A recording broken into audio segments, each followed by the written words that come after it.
नमस्कार, आप सभी का स्वागत है पीटीवी हिंदुस्तान पर। आइए रुक करते हैं इस वक्त की कुछ खास ताजा खबरों की ओर।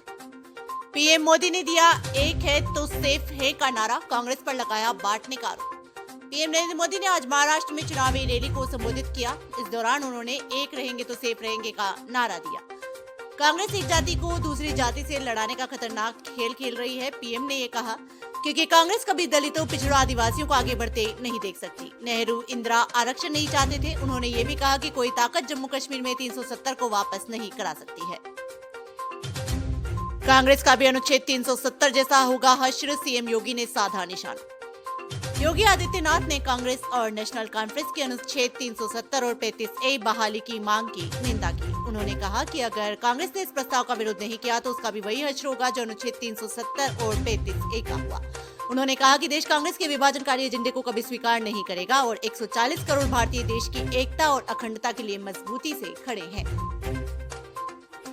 अलीगढ़ मुस्लिम यूनिवर्सिटी को अल्पसंख्यक संस्थान का दर्जा 4-3 से हुआ फैसला। एमयू के अल्पसंख्यक दर्जे पर सुप्रीम कोर्ट में सुनवाई हुई। इस पर सीजीआई समेत 4 जजों ने पक्ष में फैसला दिया, जबकि 3 जजों की राय अलग है। सुप्रीम कोर्ट ने कहा कि भाषाई, सांस्कृतिक या धार्मिक अल्पसंख्यक अनुच्छेद 30 के तहत अपने लिए संस्थान बना सकते हैं, लेकिन ये सरकारी नियम से पूरी तरह अलग नहीं होते। सुप्रीम कोर्ट ने कहा कि चाहे कोई शैक्षणिक संस्था संविधान लागू होने से पहले बनी हो या बाद में, इससे उसका दर्जा नहीं बदला जाएगा। अगले चुनाव में ट्रूडो की विदाई तय, एलन मस्क ने की कनाडा के पीएम पर भविष्यवाणी। टेस्ला के मालिक और दिग्गज अरबपति एलन मस्क ने कनाडा के पीएम जस्टिन ट्रूडो को आड़े हाथों लिया है। एलन मस्क ने भविष्यवाणी की है कि ट्रूडो आगामी चुनाव में हार जाएंगे, उनकी सरकार जाने वाली है। मस्क ने कहा कि 20 अक्टूबर 2025 या उससे पहले होने वाले आगामी कनाडाई संघीय चुनाव में ट्रूडो चले जाएंगे। उन्होंने ये प्रतिक्रिया जर्मनी की समाजवादी सरकार के गिरने की बात कहने वाली एक पोस्ट पर दी है। एकनाथ शिंदे ने उद्धव ठाकरे को दिया खुला चैलेंज, पूछा धारावी में क्या काम किया। नागपुर में एक जनसभा को संबोधित करते हुए महाराष्ट्र के मुख्यमंत्री एकनाथ शिंदे ने उद्धव ठाकरे पर धारावी परियोजना को लेकर हमला बोला। उन्होंने कहा कि धारावी में 1 से 2 लाख लोग खराब स्थिति में रहते हैं, जबकि ठाकरे बड़े घरों में रहते हैं। शिंदे ने कहा कि उद्धव ठाकरे परियोजनाओं पर रोक लगाने के अलावा कुछ नहीं जानते और महायुति सरकार गरीबों लोगों के लिए आवास की व्यवस्था करेगी। उम्र के अनुसार ब्लड प्रेशर और शुगर लेवल कितना हो और कब जाएं डॉक्टर के पास। उम्र के हिसाब से ब्लड प्रेशर और शुगर लेवल का सामान्य स्तर रहना बहुत जरूरी है। 20 से 30 साल के लोगों के लिए सामान्य ब्लड प्रेशर 120 से 80 मिलीग्राम HgM होता है, जो कि 60 साल से ऊपर के लोगों के लिए 130/28 mmHg तक बढ़ जाता है। फास्टिंग ब्लड शुगर 70 से 100 mg/dl चाहिए, जबकि भोजन के बाद 140 mg/dl से कम होना चाहिए। यदि बीपी लगातार 140 से 90 mmHg से अधिक हो तो डॉक्टर से संपर्क करें। नितिन गडकरी को मिला यूट्यूब का गोल्डन बटन, वीडियो शेयर कर दी जानकारी। केंद्रीय मंत्री नितिन गडकरी को यूट्यूब का गोल्डन बटन अवार्ड में मिला है। गूगल एशिया के YouTube regional director Ajay Vidyasagar ने उन्हें ये अवार्ड दिया। गडकरी ने कहा कि ये अवार्ड उनके प्रति लोगों के भरोसे और समर्थन का प्रतीक है। रिटायरमेंट के बाद भी सीजेआई चंद्रचूड़ को मिलेंगे ये लाभ, जानिए नियम।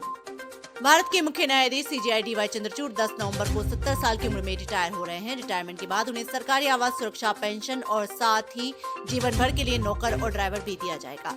रिटायरमेंट के बाद सीजेआई को उच्चतम न्यायालय द्वारा अन्य कानूनी मामलों में मदद और सलाह देने का अधिकार होता है। जेट एयरवेज की उड़ान हमेशा के लिए, सुप्रीम कोर्ट का संपत्ति बेचने का आदेश। सुप्रीम कोर्ट ने जेट एयरवेज के परिसमापन का आदेश दे दिया है, जिसने एयरलाइंस की पुनरुद्धार की उम्मीदें चकनाचूर हो गई हैं। 25 साल तक उड़ान भरने के बाद अप्रैल 2019 में एयरलाइन ने अपना परिचालन बंद कर दिया था। नकदी संकट के कारण 20,000 से अधिक नौकरियां चली गई और ऋणदाताओं, विक्रेताओं, यात्रियों को हजारों करोड़ रुपए का बकाया दिवाला समाधान की प्रतीक्षा में डूब गया है।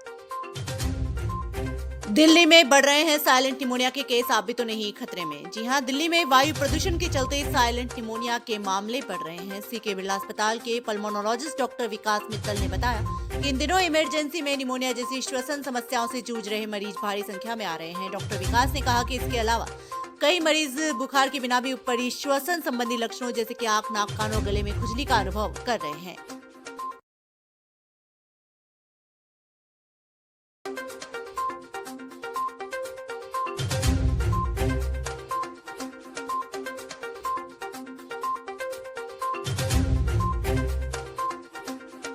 देश दुनिया की तमाम बड़ी खबरों से जुड़े रहने के लिए देखते रहिए पीटीवी हिंदुस्तान। यदि आपने अभी तक आपका अपना YouTube channel PTV Hindustan subscribe नहीं किया है तो अभी सब्सक्राइब कर लें, बेल आइकन जरूर दबा दें।